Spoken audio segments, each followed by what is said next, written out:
The scream that tore through the mountain air was not entirely human, and that was what made Quinn Ashford drop his hoe and run toward the sound with his heart hammering against his ribs.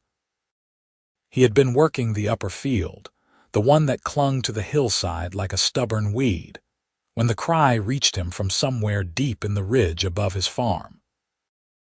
It was raw and primal, filled with a pain that transcended species, and Quinn knew without understanding how he knew that something was dying or being born in those abandoned mines that honeycombed the mountain.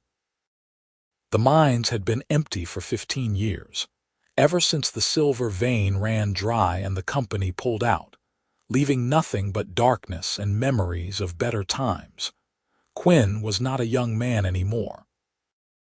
At 34, his back complained when he worked too long, and his hands bore the calluses of 2 decades of farming these unforgiving slopes. But he had been a soldier once, before the war ended and sent him home with scars both visible and hidden, and his instincts still worked even if his knees protested. He grabbed the hunting knife from his belt and started up the rocky path that wound toward the mine entrance, his boots slipping on loose stones as another cry echoed down from above. The main shaft entrance was a black mouth in the mountainside, timber supports weathered gray as bone. Quinn had not been inside since he was a boy, daring his friends to venture into the darkness with him. Now he hesitated at the threshold, listening. The sound came again, weaker this time and definitely from somewhere within. He grabbed the oil lantern he kept stashed in a hollow near the entrance, a habit from the days when he would check the mines for vagrants or dangerous animals, and struck his flint until the wick caught. The tunnel swallowed him whole.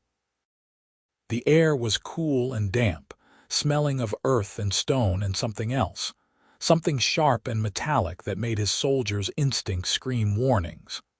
Blood, fresh blood. He moved carefully, the lantern held high, and followed the sound of labored breathing that now replaced the screams. In a side chamber that had once been a rest area for miners, Quinn found her. She was an orc, and she was alone, and she had just given birth. Quinn froze in the entrance, his mind struggling to process what he was seeing. The orc woman lay on a makeshift bed of old blankets and what looked like stolen canvas, her green skin slick with sweat and streaked with blood. She was clutching a tiny bundle to her chest, and her amber eyes blazed with such fierce protective fury when they locked onto Quinn that he instinctively took a step backward. "Stay back," she snarled, and her voice was hoarse from screaming. Her tusks, small and curved, were bared in a grimace of pain and defiance. "I will kill you if you come closer." Quinn raised his free hand slowly, the lantern steady in the other. "I am not here to hurt you," he said, keeping his voice calm and low the way he would with a wounded animal. "I heard you from my farm. I thought someone needed help." "I need nothing from a human," she spat, but even as she said it, her body betrayed her. She was shaking, trembling with exhaustion and shock, and the blankets beneath her were soaked dark with blood, too much blood. Quinn had seen enough battlefield injuries to know what dangerous bleeding looked like. "You are hurt," he said simply. "You need help or you are going to bleed to death in this mine, and then what happens to your baby?" The words hit her like a physical blow. Her eyes, which had been focused on him with such hatred, flickered down to the tiny form she held. The baby made a small sound, a mewling cry that was heartbreakingly fragile in the cold darkness of the mine. "Why would you help me?" she asked, and now there was something desperate beneath the anger. "Your kind does nothing but hunt mine. Why would you help an orc?" Quinn thought about the question. He could have said many things. He could have spoken about basic human decency, about the code of honor he had learned as a soldier, about the simple fact that leaving anyone to die in a mine was wrong. Instead, he told her the truth. "Because I can hear that baby crying, and no child should lose their mother if I can prevent it. Orc or human, that does not change. Something shifted in her expression. The fury did not fade entirely, but it was joined by a desperate calculation. She looked at him, looked at her child, looked at the blood still seeping from her body, and made a choice. "If you touch my daughter, I will tear your throat out with my teeth," she said quietly. "Understood," Quinn replied and stepped into the chamber. Up close, he could see the full extent of the situation. The orc woman had given birth entirely alone, with nothing but instinct and determination to guide her. She had managed to deliver the baby and even cut the cord with what looked like a shard of broken glass, but she had not been able to stop the bleeding that followed. The afterbirth lay in a bloody mess to one side, and Quinn could see where she had tried to pack cloth between her legs to stanch the flow. "My name is Quinn," he said as he knelt beside her, setting the lantern down carefully. "I was a field medic in the border wars before I became a farmer. I have done this before, helped with battlefield births with injuries like this. Will you let me try to help you?" She stared at him for a long moment, and he could see her weighing his words against everything she had probably been taught about humans. Finally, she gave a short, sharp nod. "Vara," she said. "My name is Vara." Quinn worked quickly, using the clean sections of his own shirt to create pressure bandages, talking to her in a steady stream of words to keep her conscious and focused. He had her drink from his water skin, and when he found the source of the bleeding, a tear that had not sealed properly, he used techniques he had learned in field hospitals to apply pressure and position, until finally, blessedly, the flow began to slow. Through it all, Vara held her daughter against her chest with one arm, refusing to let the baby out of her sight. The infant was tiny, smaller than Quinn expected, with skin the color of spring leaves and a downy covering of dark hair. Her eyes were closed, her small face scrunched in sleep or discomfort, and when she made small sounds, Vara would hum to her, a deep rumbling melody that seemed to vibrate through the stone itself. "Why were you alone?" Quinn asked finally, when the immediate crisis had passed and Vara's breathing had steadied. "Where is your clan? The father?" Vara's expression hardened. "I have no clan. I was cast out when they learned I carried a child with no bondmate. The father was an orc from another tribe who passed through in the spring. He made promises, and I believed them like a fool. When I told him I was pregnant, he disappeared into the mountains. My clan elders said I had shamed them, that I was weak and foolish. They gave me a day to leave and never return." The words were bitter, but Quinn could hear the pain beneath them. "How long ago?" 3 months. "I have been living in these mines, hiding from your patrols and hunting at night. I knew the baby was coming soon, and I thought I could manage alone." "I have always managed alone." She looked down at her daughter and her voice softened. "I did not know it would be like this. The pain, the blood, I thought I was going to die and she would die with me in this darkness." Quinn sat back on his heels, studying this orc woman who had survived alone in the wilderness for 3 months while pregnant, who had given birth in an abandoned mine with nothing but determination and stolen supplies. There was a strength in her that he recognized, the kind of stubborn refusal to surrender that had kept him alive through the worst of the war. "You both could have died," he said quietly. "You still might, if infection sets in or if the bleeding starts again. You need a proper place to recover with clean water and food and warmth. These mines are too cold for a newborn." Vara's eyes narrowed. "And where would I go? No orc clan will take me back with a daughter and no mate. Human villages would kill me on sight. There is nowhere." Quinn took a breath, knowing he was about to make a decision that could change everything. "You could come to my farm." The words hung in the air between them. Vara stared at him as if he had suggested she sprout wings and fly. "You are mad," she said flatly. "Why would you offer this?" "What do you want from me?" "I want nothing," Quinn said, and it was true. "My farm is isolated on the edge of the settled lands. My nearest neighbor is 3 miles away. You could recover there in safety until you are strong enough to decide what to do next. No one would have to know you are there. You expect me to trust a human I met an hour ago, to take my newborn daughter into your home and believe you mean no harm?" "No," Quinn admitted. "I expect you do not trust me at all. But I also expect you are smart enough to know that staying here is death. So the question is not whether you trust me. The question is whether you trust yourself to survive if I leave you here." Vara looked away, and Quinn could see the war playing out across her face. Pride versus pragmatism. Suspicion versus desperation. Finally, she looked back at him, and he saw that she had made her choice. "If you betray me, I will make sure you regret it before I die," she said.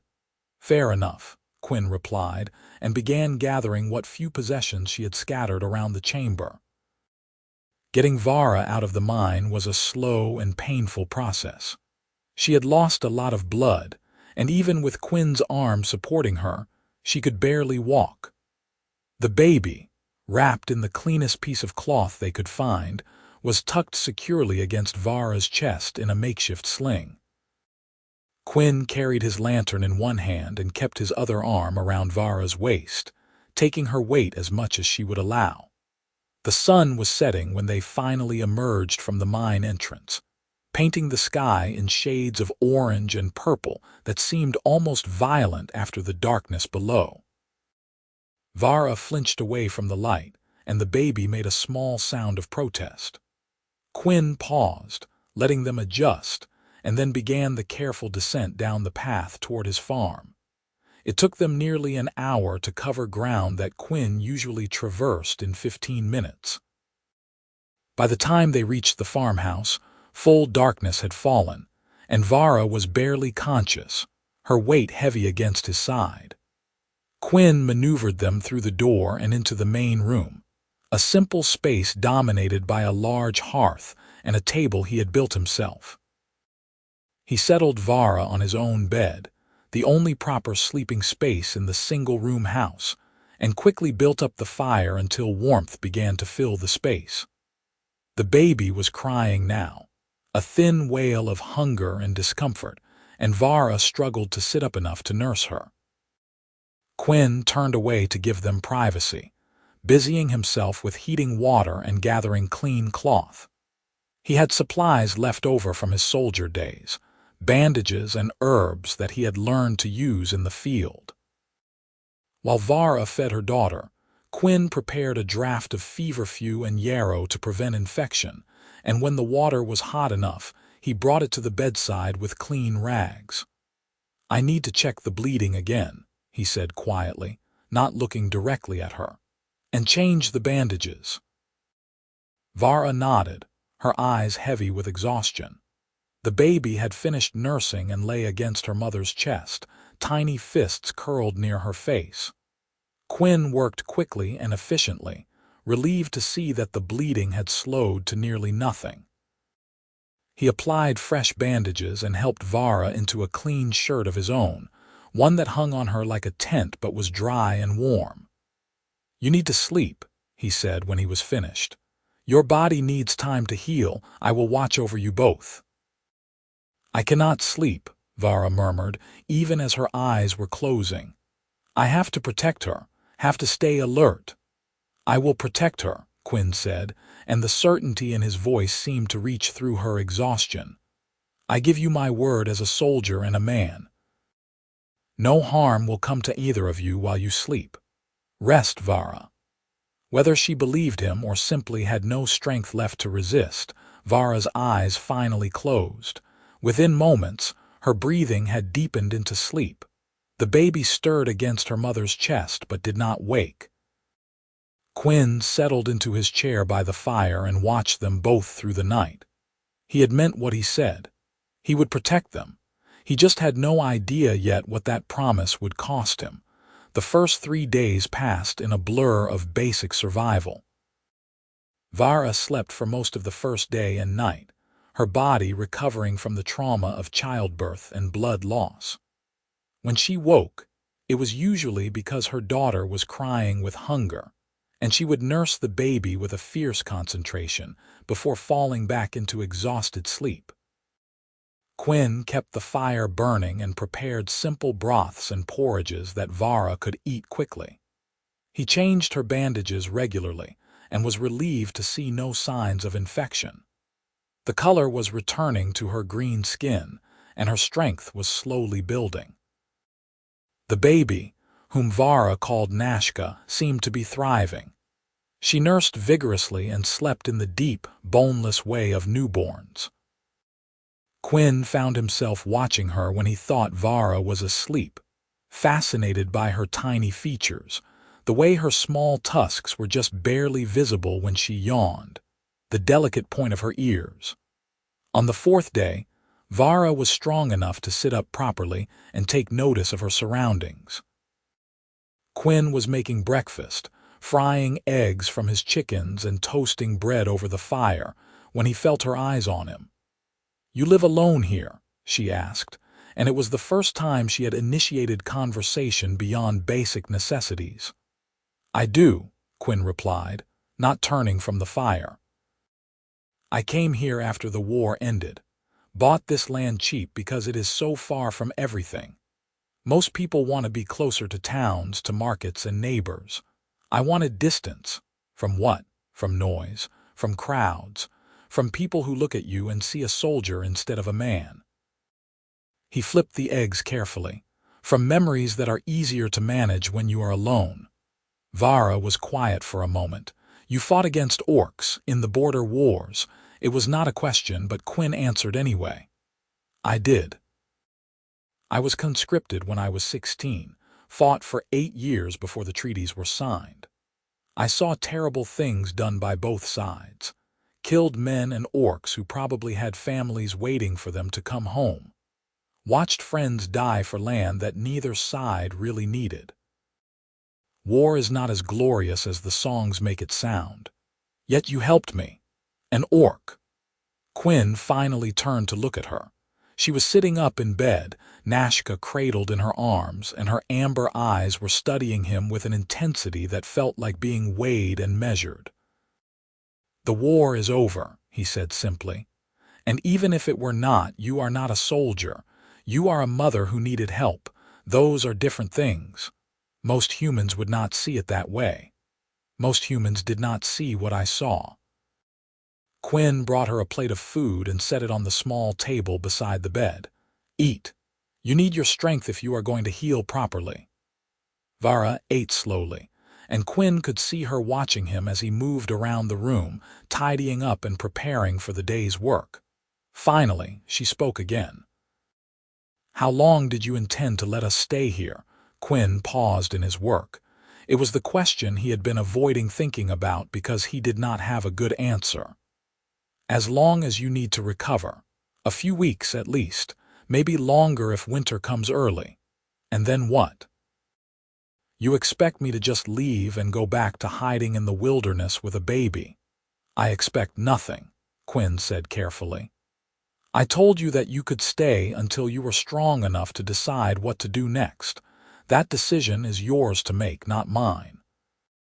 Vara was quiet again, her fingers gently stroking Nashka's soft hair.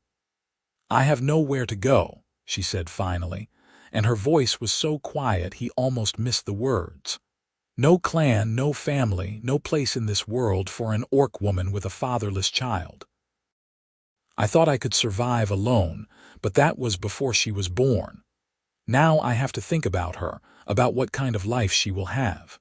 And I do not know what to do." The vulnerability in her voice made something ache in Quinn's chest.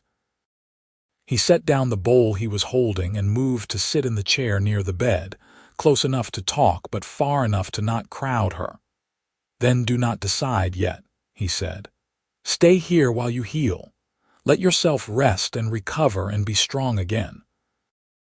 The world will still be there when you are ready to face it, and maybe by then you will have a clearer idea of what you want to do. You would let me stay here, for weeks or months, a strange orc in your home, eating your food and taking your bed. The bed is not a problem. I can sleep by the fire. As for the food, I have enough for 3, especially since one of us is only drinking milk. He offered her a small smile. And you are not a stranger anymore, Vara. Strangers do not bleed on each other and survive it together. To his surprise, Vara laughed. It was a short, sharp sound, but it was genuine. You are a strange human, Quinn Ashford. I have been told that before, Quinn admitted. Usually right before someone decides I am too strange to keep around. But out here, there is no one to complain about my strangeness except the chickens, and they have learned to tolerate me. This time Vara's laugh lasted longer, and Nashka stirred at the sound, her small face scrunching up before settling back into sleep. Vara looked down at her daughter, and her expression softened into something that made Quinn look away, feeling like he was intruding on something private and sacred. I will stay then, Vara said quietly. For a while, until I am healed and can think clearly again, but I will not be a burden. As soon as I am able, I will help with the work here. I am strong, stronger than human women, and I can work hard. There is no rush, Quinn said.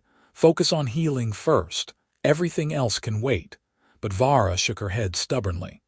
I will not be in debt to you. If I stay and eat your food and use your shelter, I will work to repay it. That is the only way I can accept this. Quinn could see the pride in her eyes, the need to maintain some sense of independence and dignity. He understood it, had felt it himself in the years after the war when people tried to help him out of pity. All right, he agreed. When you are healed enough, you can help with the farm work, but only when you are ready and not before. Deal. Vara nodded, and something like relief crossed her face. Deal. The days settled into a rhythm. Quinn worked the farm during the daylight hours, tending to his small flock of chickens, maintaining the vegetable garden that provided most of his food, and handling the endless small repairs that farm life demanded. Vara stayed inside with Nashka, slowly rebuilding her strength, eating the meals Quinn prepared and sleeping whenever the baby slept. In the evenings, they would sit by the fire and talk. At first, the conversations were brief and careful, both of them feeling out the boundaries of this strange situation. But gradually, as the days passed, they began to open up to each other. Vara told him about her life before the exile. She had been born into a clan that lived in the deep mountains, a community of orcs who survived through hunting and gathering and occasional raiding of human settlements. She had been trained as a scout and tracker, skills that had served her well during her months of solitary survival. She spoke of her mother, who had died when Vara was young, and her father, who had cast the final vote to exile her when her pregnancy was discovered. He said I had dishonored the clan, Vara said one night, staring into the fire. That by lying with a male who had not bonded with me properly, I had shown that I had no respect for tradition or honor. He would not even look at me when he pronounced the exile, just turned his back and walked away. I am sorry, Quinn said, and meant it. No one should have to go through that. Vara shrugged, but he could see the pain still raw beneath her stoic expression. It is done. I cannot change it, and I would not even if I could. If I had not been exiled, I would not have had Nashka, and she is worth everything I lost. Quinn, in turn, told her about his own past. About growing up in a small farming community, about being conscripted into the army, and spending his youth fighting in a war he did not understand. He told her about the friends he had lost, about the nightmares that still woke him some nights, about the way he had come to this isolated farm because he could not stand to be around people who had not seen what he had seen. You regret it? Vara asked. Fighting in the war. Quinn thought about the question for a long time before answering. I regret what the war took from me. My youth, my innocence, my faith that the world was a fundamentally good place. But I do not regret surviving it. I do not regret the skills I learned that let me help you. I do not regret becoming the person I am now, even if that person is damaged in ways I cannot fix. You do not seem damaged to me, Vara said quietly. You seem kind, and kindness is rarer than people think. The words settled over Quinn like a warm blanket, and he found he did not know how to respond to them. So instead, he just nodded and added another log to the fire, and they sat in comfortable silence until Nashka woke and demanded her mother's attention. 2 weeks after Vara had arrived, she was strong enough to start moving around the farmhouse more freely. Quinn came in from the morning chores to find her up and dressed, Nashka secured in a sling across her chest, stirring something in a pot over the fire. "What are you doing?" he asked, alarmed. "You should still be resting." "I have been resting for 2 weeks," Vara said without turning around. "I am healed enough to cook a simple stew. Sit down. You work hard enough without having to come home and cook your own meals too." Quinn wanted to argue, but the smell coming from the pot was incredible, rich and savory with herbs he did not recognize. He sat at the table and watched as Vara moved around the space with growing confidence, stirring and tasting and adding pinches of things from her own small collection of supplies that she had salvaged from the mine. When she finally served the stew, Quinn took one bite and had to resist the urge to groan. It was the best thing he had tasted in years, complex and flavorful in a way his own simple cooking never achieved. "This is amazing," he said, and Vara ducked her head, the tips of her pointed ears darkening in what might have been a blush. "It is nothing. Just a basic traveling stew that my mother taught me. Orc food is simple but filling." "Well, it is delicious," Quinn insisted. "If this is what you call simple, I want to taste what you consider fancy." They ate together, and Quinn noticed how comfortable the silence between them had become.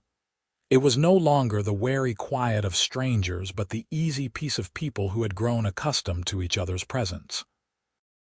Nashka slept in her mother's lap. Tiny fingers curled around the edge of Vara's shirt, and Quinn found his eyes drawn to her small face more often than he wanted to admit.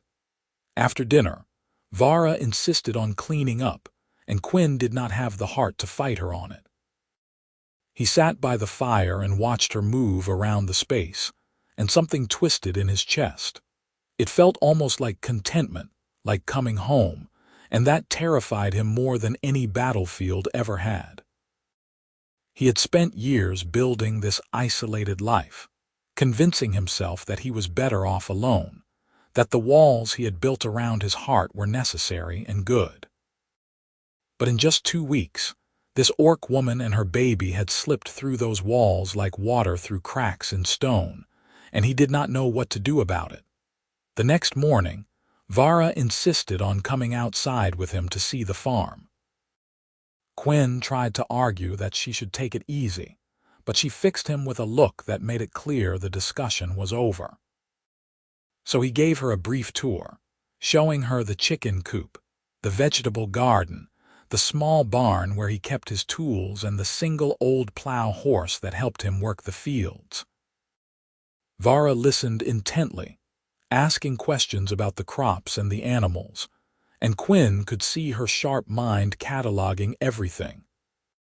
When they reached the upper field, the one where he had been working when he heard her cries from the mine, she stood looking out over the valley below, Nashka still secured against her chest. "It is beautiful," she said quietly. "Isolated and harsh, but beautiful. I can see why you chose this place." "It suits me," Quinn agreed. "Enough land to work and feel useful, but far enough from everyone that I do not have to pretend to be something I am not." Vara glanced at him. "What would you have to pretend to be?" normal, undamaged.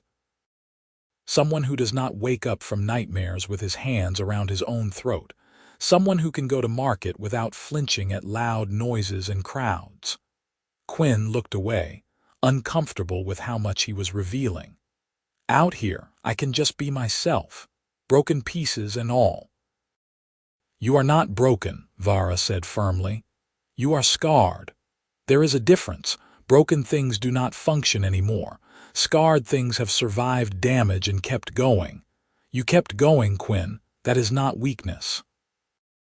Her words hit him with unexpected force, and Quinn found he had to swallow hard against the sudden tightness in his throat. No one had ever put it that way before. Everyone else who knew about his struggles either pitied him or told him to just get over it. But Vara saw it differently, and hearing her perspective made something ease in his chest that he had not even realized was clenched tight. "Thank you," he managed, and Vara just nodded, understanding passing between them without need for more words. As the weeks passed, Vara became more involved in the daily work of the farm. She started by helping with small tasks, gathering eggs from the chickens and weeding the garden while Nashka napped in a basket nearby.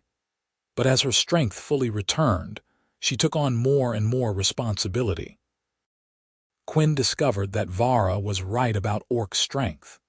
She could lift and carry loads that would have strained him, and she worked with a tireless efficiency that came from years of survival in harsh conditions. Together, they accomplished in hours what would have taken Quinn days alone. But it was not just the work that changed. The farmhouse, which had always felt like merely a shelter to Quinn, began to feel like something else. Vara added small touches. A basket she wove from reeds to hold Nashka's growing collection of clothes, dried herbs hanging from the rafters that filled the air with pleasant scents. A cleaned and organized corner for cooking that made meal preparation easier. And Nashka was growing. At 6 weeks old, she was bigger and more alert, her amber eyes tracking movement and her small mouth curving into what might have been smiles. Quinn found excuses to hold her when Vara needed both hands for tasks, and the baby seemed content to rest against his shoulder, her small warmth seeping through his shirt. One evening, as Quinn was holding Nashka while Vara prepared dinner, the baby grabbed his finger with her tiny hand and held on with surprising strength.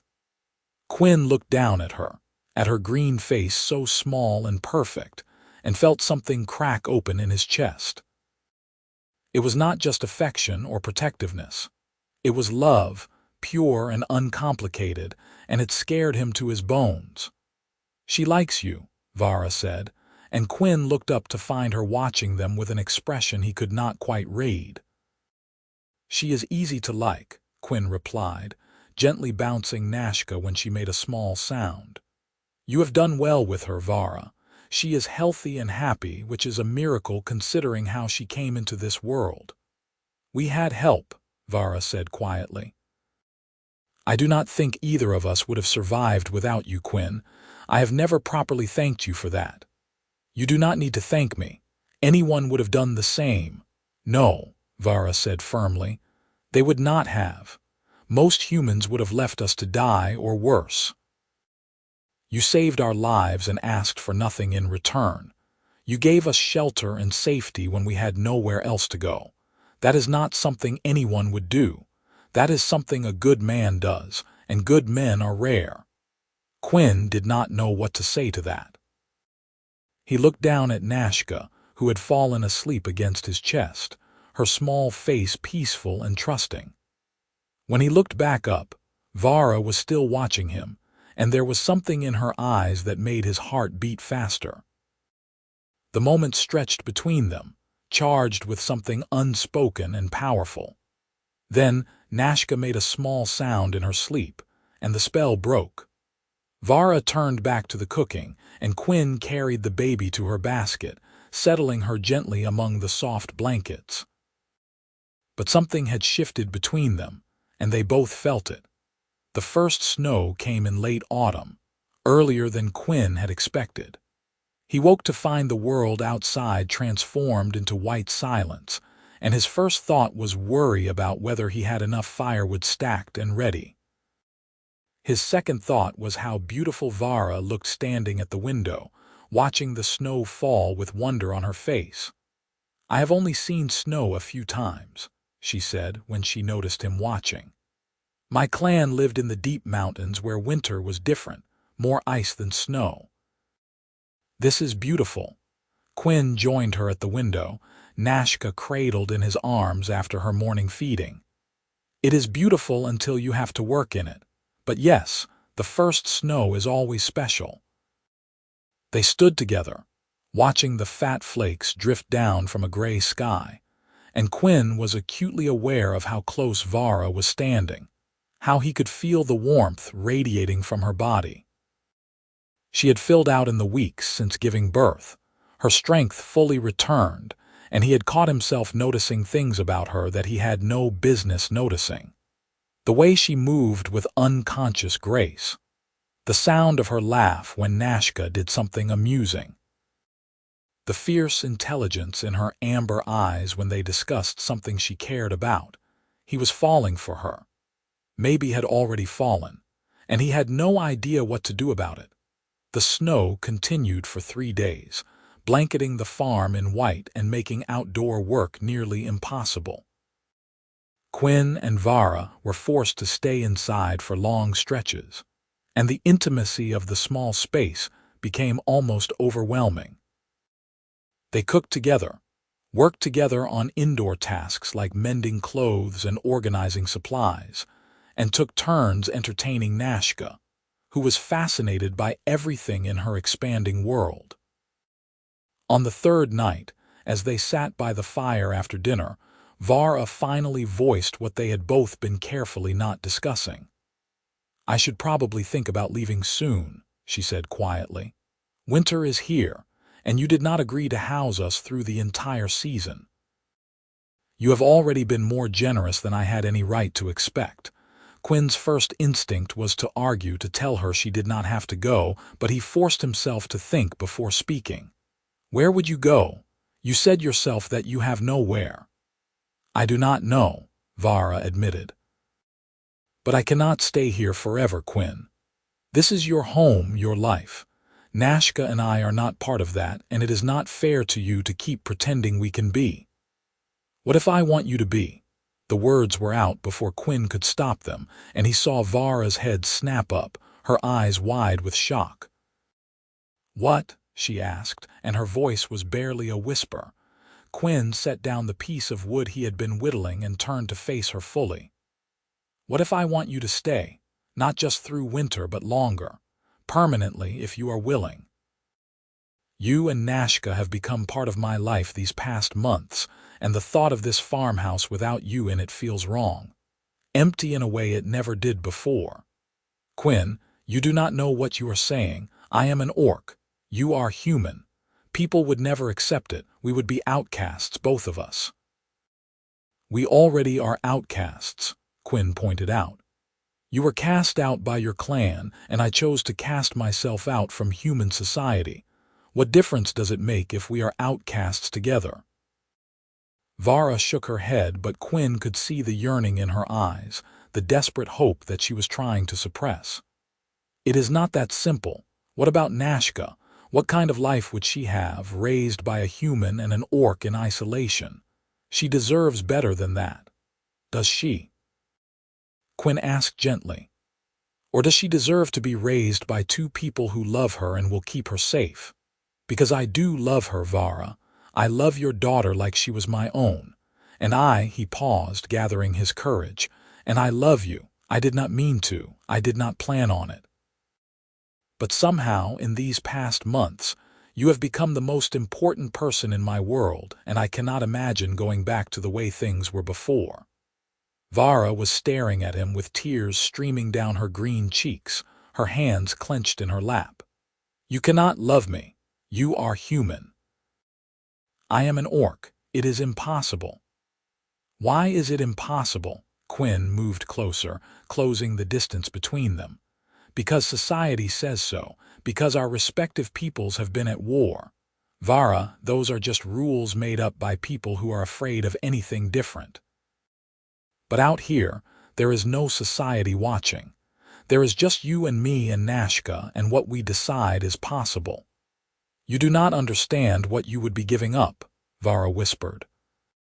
If people knew, if word got out that you were harboring an orc, that you had feelings for one, they would never forgive you. You would lose everything. I have already lost everything, Quinn said quietly. The war took my youth, my innocence, my faith in humanity. I came here with nothing but scars and bad memories. You and Nashka have given me something I thought I would never have again. Hope, purpose, a reason to wake up in the morning that is more than just survival. How could I give that up? How could I let you walk away when you are the best thing that has ever happened to me? Vara closed her eyes, and more tears tracked down her face. When she opened them again, Quinn saw the walls she had built around her heart beginning to crumble. I am afraid, she admitted. I am afraid to believe this could work. I am afraid to let myself hope that Nashka and I could have a real home here. Every time I have trusted, every time I have let myself care, I have been hurt. My father exiled me. Nashka's father abandoned us. I do not think I can survive being hurt like that again.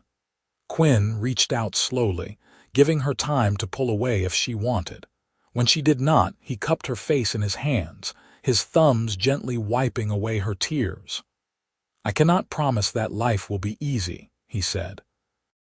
I cannot promise that we will never face difficulties, or that the outside world will not eventually catch up with us. But I can promise that I will never willingly hurt you. I can promise that as long as I draw breath, you and Nashka will have a home here, and you will be safe. And I can promise that I will love you both with everything I have. That is all I can offer, Vara. But if it is enough, if you think you can trust me with your heart, then I am asking you to stay. Not as a guest or someone in debt to me, but as my partner, as someone who belongs here as much as I do. Vara searched his face, and Quinn held still under her scrutiny, letting her see everything he felt. Finally, after what felt like an eternity, she leaned forward and pressed her forehead against his, a gesture he had learned was an orc sign of deep trust and affection. Yes, she whispered. Yes, I will stay. And yes, I trust you with my heart, even though it terrifies me, because you are right. You and Nashka are the best things in my life, and I do not want to lose you either. Quinn closed his eyes, relief flooding through him so intensely it was almost painful. He pulled Vara closer, wrapping his arms around her, and she came willingly, her head resting against his shoulder. They held each other in front of the fire while outside the snow continued to fall, and for the first time in longer than he could remember, Quinn felt completely at peace. The snow melted eventually, as snow always does, and spring came to the mountain farm with an explosion of green growth and new life. Quinn and Vara worked side by side, expanding the garden and repairing the damage winter had done to the fences and outbuildings. Nashka, now 6 months old and growing fast, spent her days in a basket in the garden or strapped to her mother's back, watching everything with bright, curious eyes. The changes between Quinn and Vara were subtle but profound. They moved around each other with the ease of long practice, anticipating needs and working in harmony. Quinn would come in from the fields to find Vara had prepared his favorite meal, and Vara would wake to find Quinn had already started the fire and put water on to boil for her morning tea. But there were new intimacies too. Hands that lingered when they passed each other, smiles that held private meanings. The way Vara would lean against Quinn in the evenings as they sat by the fire, her head on his shoulder and Nashka asleep between them. The way Quinn would brush stray hair from Vara's face when she was focused on a task, and she would turn into the touch like a flower toward the sun. They had not yet shared a bed in anything beyond the practical sense. Vara still slept in what had once been Quinn's bed, with Nashka in a small crib that Quinn had built beside it. Quinn still made his bed by the fire each night, but there was an understanding between them now, a promise of more when they were both ready. One warm evening in late spring, Quinn was showing Nashka the chickens, holding her carefully as she squealed with delight at the birds pecking around their feet when he heard the sound of hoofbeats approaching. He immediately tensed, his soldier's instincts screaming warnings. No one ever came out this far unless they were looking for something specific. Vara appeared from the garden, her expression already wary. "Riders," she said quietly. "How many?" "2, I think," Quinn replied, handing Nashka to her mother. "Go inside. Stay quiet. I will handle this." For a moment, it looked like Vara would argue, but then she nodded and slipped into the house with Nashka. Quinn took a deep breath, settled his face into a neutral expression, and walked around to the front of the house to meet his unexpected visitors. 2 men on horseback were approaching up the long path that led to the farm. Quinn recognized one of them as Marcus Alderton, a merchant from the nearest town who occasionally bought eggs and vegetables from Quinn. The other was a younger man Quinn did not know, wearing the kind of well-made clothes that suggested money and status. "Quinn," Marcus called out, waving cheerfully. "Hope we are not disturbing you. This is Thomas Ashford, says he is a distant cousin of yours from the eastern provinces. He has been looking for you." Quinn's mind raced. He had family, technically, but he had not had contact with any of them since before the war. The name Ashford was not uncommon, so it was possible this man was actually related, but Quinn's instincts were screaming that something was wrong. "Marcus," he greeted, keeping his voice level. "Thomas, I was not expecting visitors." Thomas dismounted and approached with a smile that did not quite reach his eyes. "Cousin Quinn, I apologize for showing up unannounced, but I have been trying to track you down for months." "Family business, you understand. May we speak inside?" Every fiber of Quinn's being wanted to refuse, to send these men away before they could discover Vara and Nashka. But refusing would seem suspicious, and the last thing he needed was for people to start wondering what he was hiding out here. "Of course," he said, forcing himself to return the smile. "Come in. I will make tea." He led them into the house, his heart sinking as he saw that Vara had not had time to hide all evidence of her presence. Nashka's basket was still by the fire, and there were clearly more dishes and clothes around than one person would need. Thomas's eyes took in every detail, and Quinn saw the moment when the man's expression shifted from friendly to calculating. "You have a family out here, cousin?" Thomas asked, his tone carefully casual. "Marcus said you lived alone." "I do live alone," Quinn said, moving to the fire to set water boiling, "but I sometimes have guests. A friend was staying with me through the winter." "A friend?" Thomas's smile sharpened. "How nice. Are they still here?" "I would love to meet them." Before Quinn could answer, Nashka let out a cry from the bedroom area, the sound piercing and unmistakable. Thomas's eyebrows rose, and Quinn saw Marcus shift uncomfortably. "Sounds like a baby," Thomas observed. "Quinn, what exactly is going on here?" Quinn was trying to decide how to respond when Vara emerged from the back corner where she had been hiding. She was holding Nashka, and her chin was raised defiantly, even though Quinn could see the fear in her eyes. In the daylight streaming through the windows, there was no hiding what she was. Her green skin, her tusks, her pointed ears, everything that marked her as an orc was on full display. Marcus made a strangled sound and stumbled backward. Thomas went very still, his hand dropping to the sword at his belt. "You are harboring an orc," Thomas said quietly, and all pretense of friendliness had vanished from his voice. "And an orc child. Do you have any idea what the penalty is for that, cousin?" "She is not a prisoner," Quinn said, moving to stand between Thomas and Vara. "She is my guest. And there is no law that says I cannot offer shelter to whoever I choose on my own land." "There are laws against consorting with the enemy," Thomas shot back. "Against providing aid and comfort to creatures that have killed our people. You fought in the border wars, Quinn. You know what orcs are capable of." "I know what everyone is capable of when they are scared and desperate," Quinn replied, keeping his voice level through sheer force of will. "And she is not my enemy. Her name is Vara, and that is her daughter Nashka, and they are under my protection. If you have a problem with that, you can leave my property right now." Marcus was backing toward the door, his face pale. "I did not know," he stammered.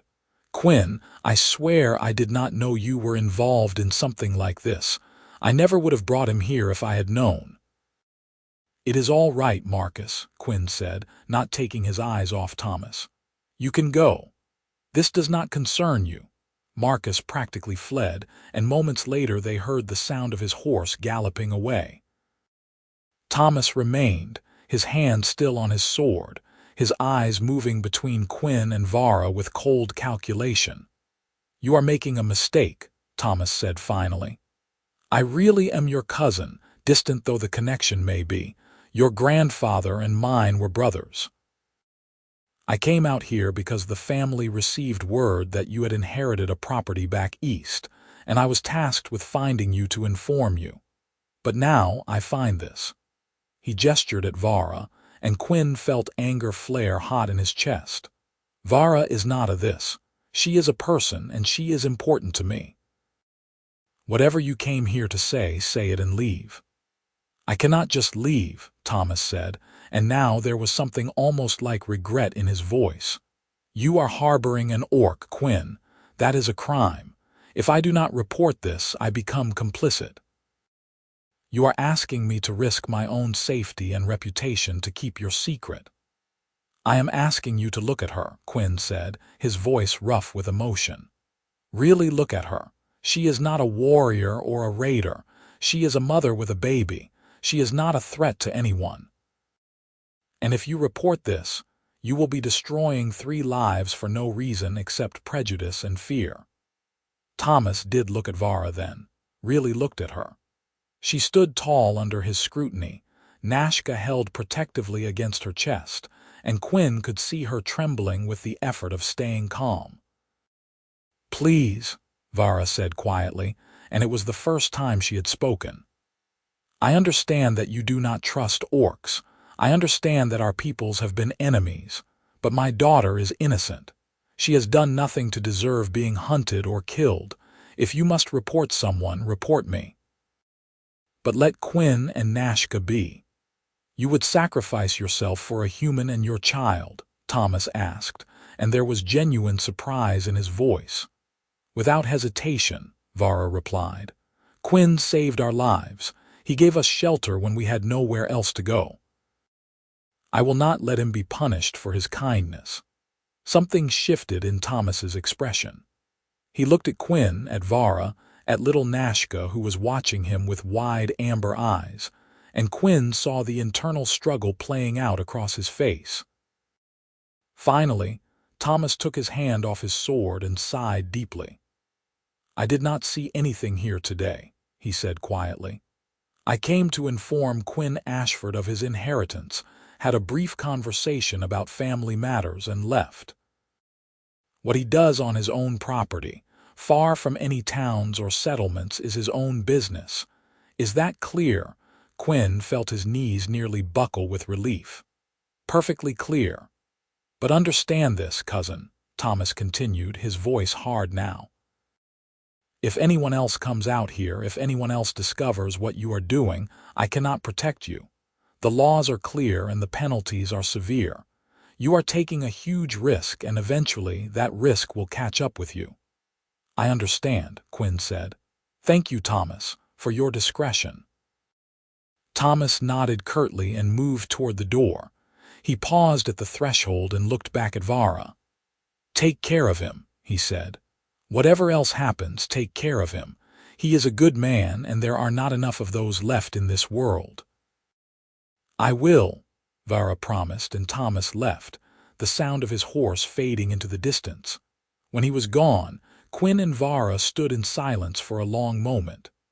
Then Vara carefully set Nashka in her basket and turned to Quinn, her eyes bright with unshed tears.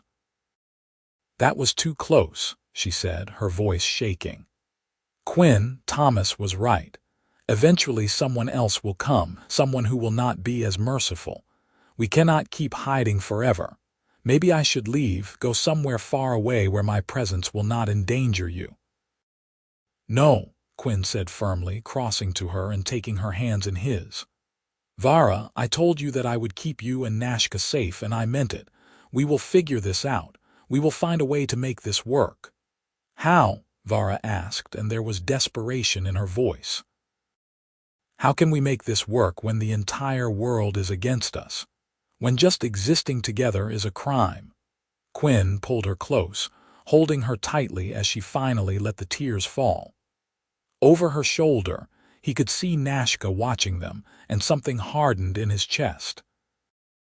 A determination that felt like stone settling into place. "I do not know yet," he admitted, "but we will find a way, because the alternative is unacceptable. You and Nashka belong here with me, and I will not let anyone take that away from us." The encounter with Thomas changed things. Quinn and Vara became more cautious, more aware of the constant risk they were taking. They decided that Vara would stay inside or close to the house whenever Quinn went to town for supplies, and they established signals and hiding places in case unexpected visitors arrived. But life continued. The garden flourished under their joint care. The chickens laid eggs reliably. Nashka grew and thrived, reaching the milestones that all babies reach regardless of species. She learned to sit up, to grab objects with her small hands, to laugh at the faces Quinn made to entertain her. And through it all, the bond between Quinn and Vara deepened. They had been through too much together, survived too many close calls to maintain any real distance. They moved from partners in survival to something deeper and more fundamental. It was Vara who finally bridged the last gap between them. One night, after Nashka had been settled to sleep and the fire was burning low, she stood from her usual place and moved to sit beside Quinn instead of across from him. He looked at her questioningly, and she took a deep breath. "I am tired of sleeping alone," she said quietly. "I am tired of pretending that what we have is anything less than what it is. You are my partner, Quinn. You are Nashka's father in every way that matters, and I want to be yours completely, if you want me." Quinn's answer was to pull her into his arms and kiss her for the first time. It was gentle and sweet and tasted of tea and hope, and when they finally pulled apart, both of them were smiling. "I want you," he said simply. "I have wanted you for months now. I was just waiting for you to be ready." "I am ready," Vara said, and there was certainty in her voice. "I am ready to build a life with you to face whatever comes together. You, me, and Nashka. A family." That night, for the first time, they shared the bed together.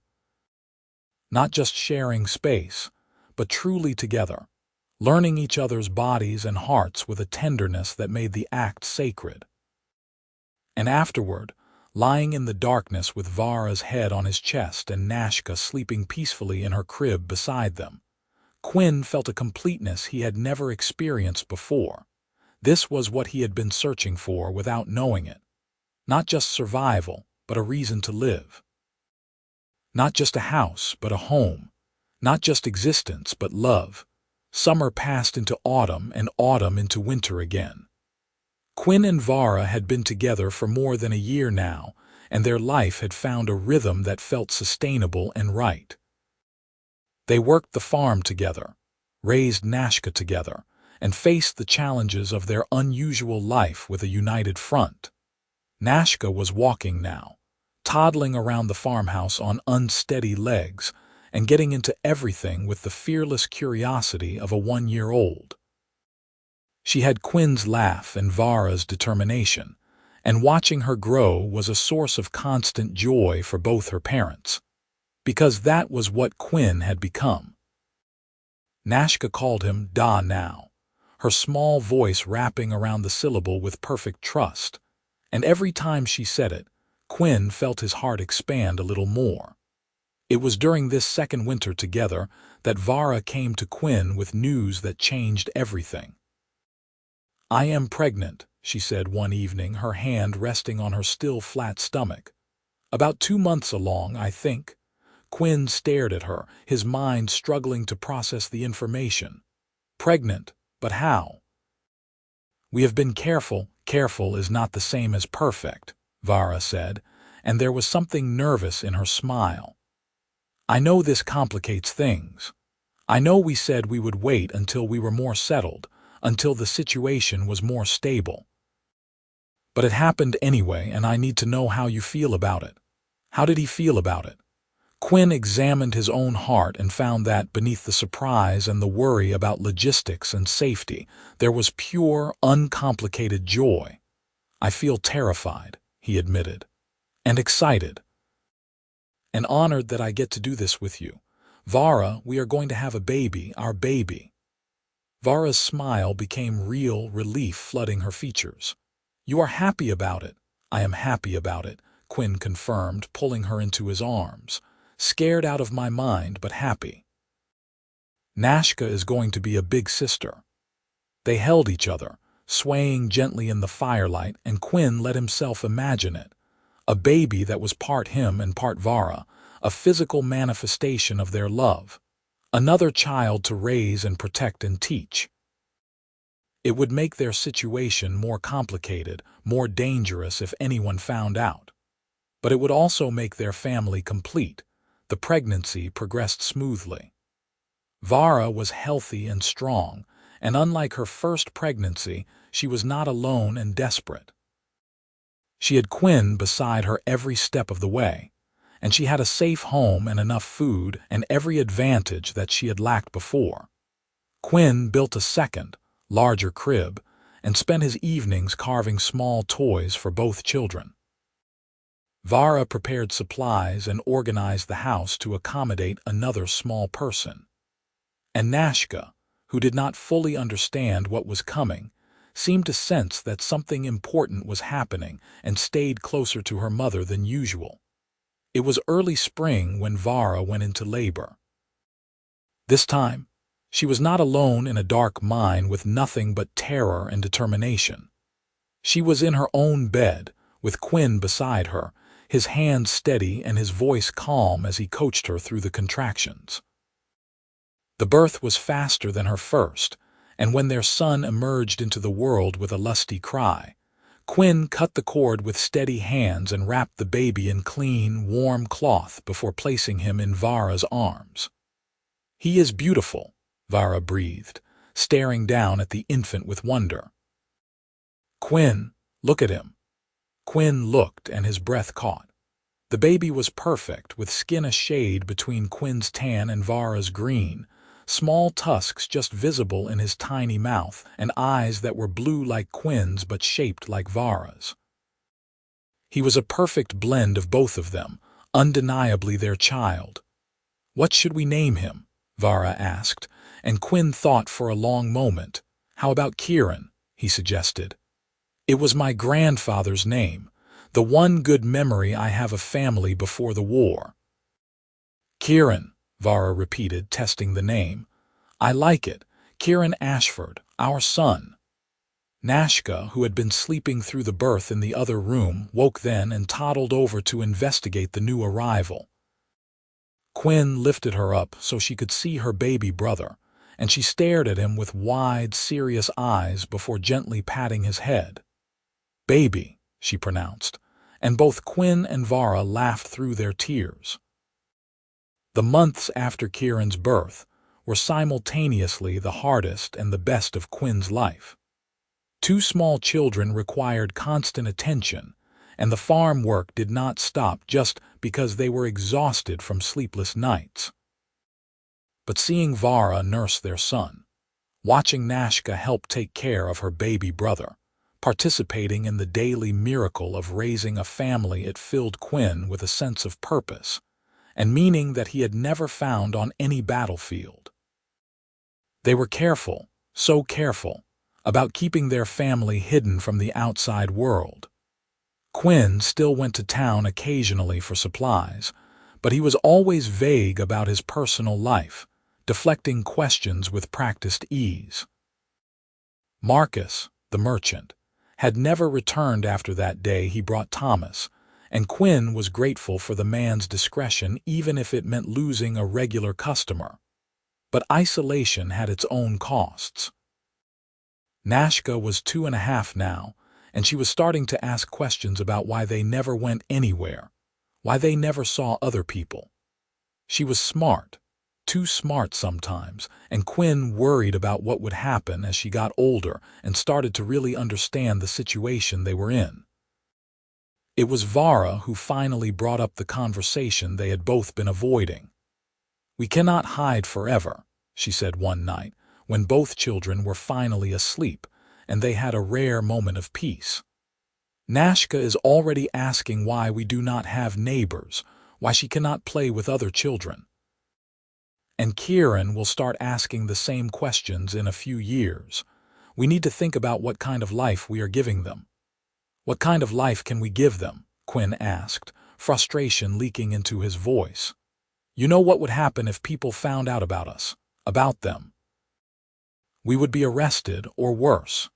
The children would be taken away, probably killed. How can we risk that?"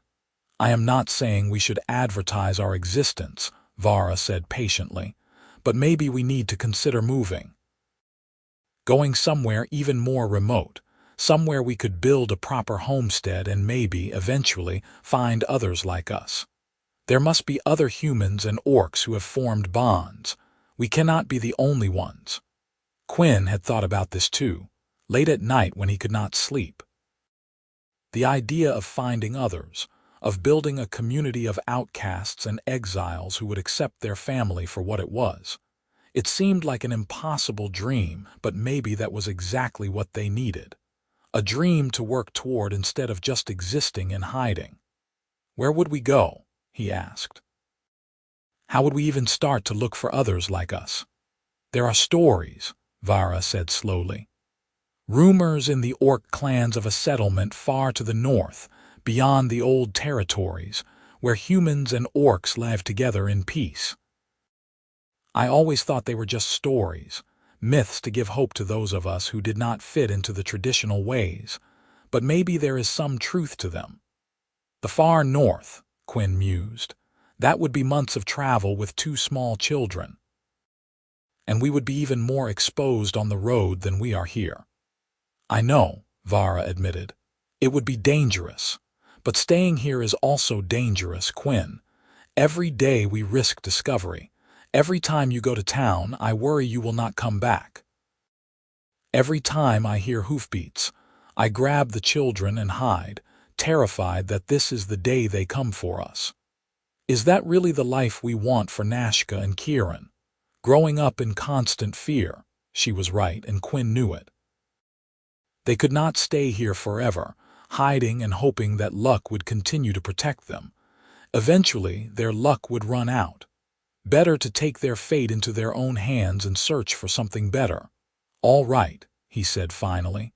"Let us plan for it. Not this spring, the children are too young yet, and we need time to prepare.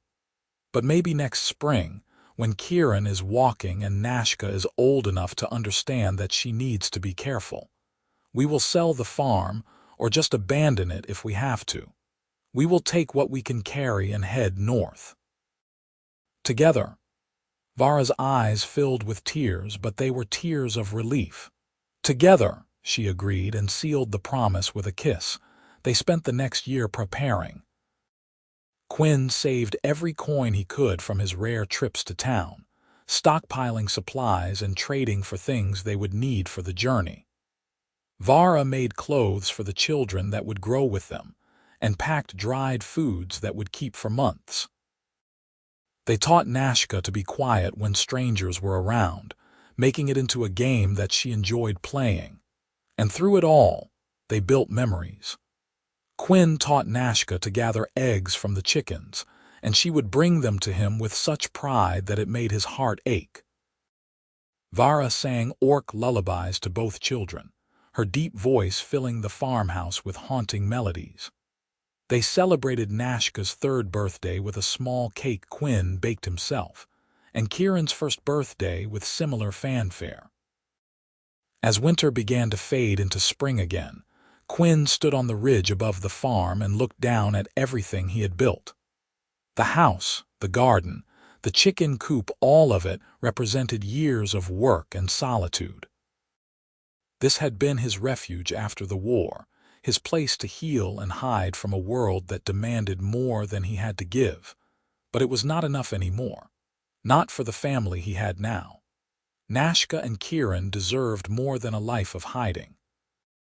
They deserved a chance to grow up in a place where they would be accepted, where their mixed heritage would be a source of pride instead of shame.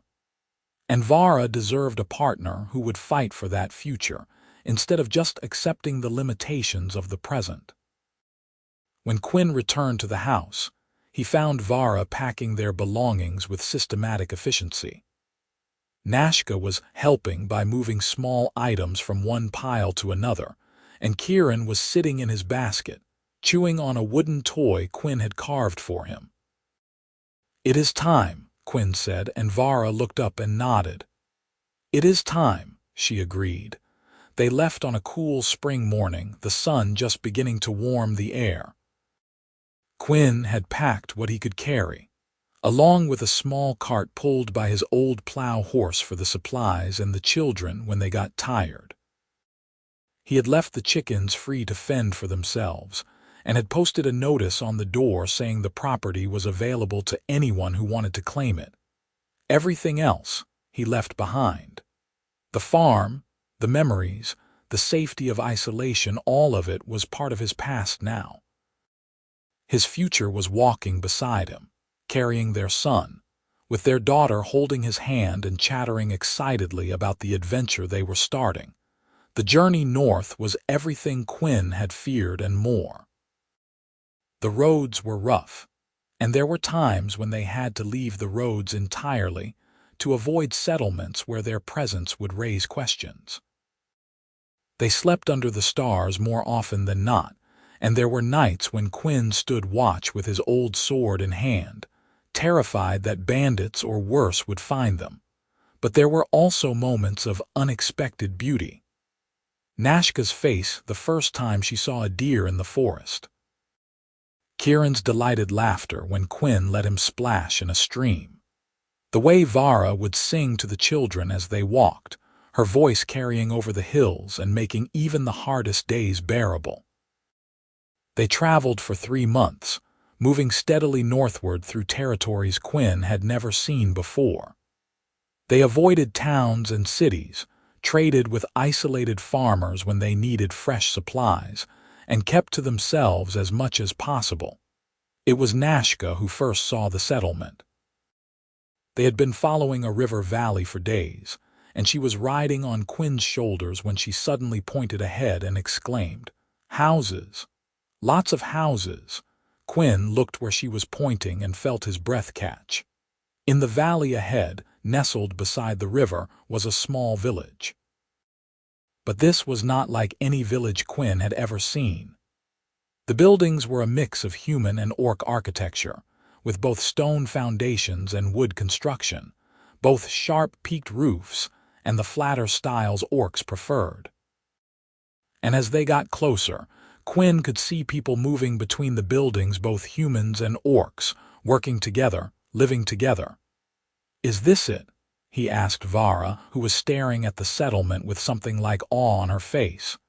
"Is this the place from the stories?" "I think it might be," she whispered. "Quinn, there are children playing together. Human children and orc children just playing together like it is normal. They approached cautiously, ready to turn and run if they sensed hostility. But instead of suspicion or fear, they were met with curiosity and welcome. A human woman and an orc man approached them, both smiling. "Travelers," the woman asked, "you look like you have come a long way. I am Sarah and this is my husband Grok. Welcome to Riverbend." "Your husband?" Vara asked, and Quinn could hear the desperate hope in her voice. Sarah's smile widened and she reached for Grok's hand. "Yes, we have been bonded for 5 years now. Riverbend is a settlement for people like us humans and orcs who have chosen to build lives together, away from the prejudices and laws of the old territories. You are safe here." Quinn felt something break open in his chest. Safe. They were safe. After months of fear and hiding and running, they had finally found a place where they could just be themselves. "I am Quinn," he managed to say around the lump in his throat. "This is Vara and our children, Nashka and Kieran. We heard stories about a place where humans and orcs live together in peace. We have been searching for it." "Well, you found it," Grok said, his deep voice warm with welcome. "Come, you must be exhausted. Let us get you settled and then we can talk about everything else." They were led into the village, and everywhere Quinn looked, he saw the impossible made real. Human and orc couples walking hand in hand, children of mixed heritage playing together without any sense that they were different or wrong, gardens being tended by both species working in harmony. It was everything he had dreamed of, but had not dared to believe could exist. They were given a small house on the edge of the settlement, nothing fancy but clean and sturdy and theirs. As Quinn and Vara unpacked their meager belongings and settled the children for the night, he found himself having to wipe away tears. "We made it," Vara said softly, standing beside him at the window and looking out at the village. "We actually made it, Quinn. Our children can grow up here. They can be themselves without fear. We can be ourselves." Quinn pulled her close, wrapping his arms around her and feeling Nashka and Kieran press against their legs, making the embrace a family affair. "We made it," he agreed. "Together, just like we promised." The first year in Riverbend was a revelation. Quinn and Vara had spent so long hiding, so long being afraid of discovery, that adjusting to life in a place where their relationship was not just accepted but celebrated took time. But gradually, they relaxed into the rhythms of their new community. Quinn discovered that his farming skills were valuable, and he helped expand the village's agricultural production. Vara used her tracking and hunting abilities to help establish better game trails and teach the younger orcs the skills her own mother had taught her. Together, they became respected members of the community, known for their hard work and dedication to making Riverbend thrive. Nashka blossomed in the new environment. She made friends easily, both human and orc children who did not care that she was half of each. She learned to read from Sarah, who ran a small school for the village children, and she learned to hunt from Grok, who saw potential in her keen eyes and quick reflexes. Kieran grew from a toddler into a small boy who was fearless and curious, always getting into trouble and charming his way out of it with a smile. He had Quinn's easy way with people and Vara's strength, and watching him grow was a constant source of joy. Years passed. The small house they had been given was expanded to accommodate their growing family. Vara gave birth to 2 more children, a daughter they named Elara, and another son they named Marcus, after the merchant whose discretion had saved them all those years ago. Quinn built additions onto the house with his own hands, and Vara filled it with laughter and love, and the kind of domestic peace that Quinn had never thought he would experience. They were not the only mixed family in Riverbend, but they were one of the first, and their story became a kind of legend in the settlement. the orc woman who had given birth alone in an abandoned mine, and the human farmer who had heard her cry from the ridge above, and had chosen to help despite everything society had taught him. The family they had built from that desperate first meeting was proof that love could transcend species. That family was defined by choice and commitment rather than blood or tradition. On warm evenings, Quinn and Vara would sit on the porch of their home and watch their children play in the fading light. Nashka, now 10 years old, was teaching Kieran and Alara how to track animals through the woods. Little Marcus, just 2, was trying to catch fireflies with chubby hands. "Do you ever think about the farm?" Vara asked one such evening, her hand finding Quinn's in the familiar gesture that still made his heart skip. About the life we left behind, Quinn thought about the question honestly. He thought about the isolated farmhouse on the mountain, the lonely years he had spent there before Vara and Nashka had changed everything. "I think about it sometimes," he admitted, "but I do not miss it. That place was where I learned to survive. This place is where I learned to live." "There is a difference." Vara smiled and leaned her head against his shoulder. "I am glad we found each other. I am glad you heard me that day in the mine. I do not want to think about what would have happened if you had not come." "I am glad too," Quinn said, pressing a kiss to her forehead. "You and the children are the best thing that ever happened to me, Vara. Everything else, all the hardship and fear and running, it was worth it to get to this moment right here." They sat in comfortable silence, watching the sunset paint the sky in shades of orange and purple, the same colors Quinn had seen on that first night when he had brought Vara and Nashka down from the mine. But everything else had changed. They were no longer desperate and alone. They were safe, they were loved, and they were home. Nashka came running up to the porch, breathless and excited. "Da, Ma, we found a whole family of rabbits in the woods. Can we go back tomorrow and I can show you?" "Of course," Quinn said, ruffling her dark hair. "We will go first thing in the morning."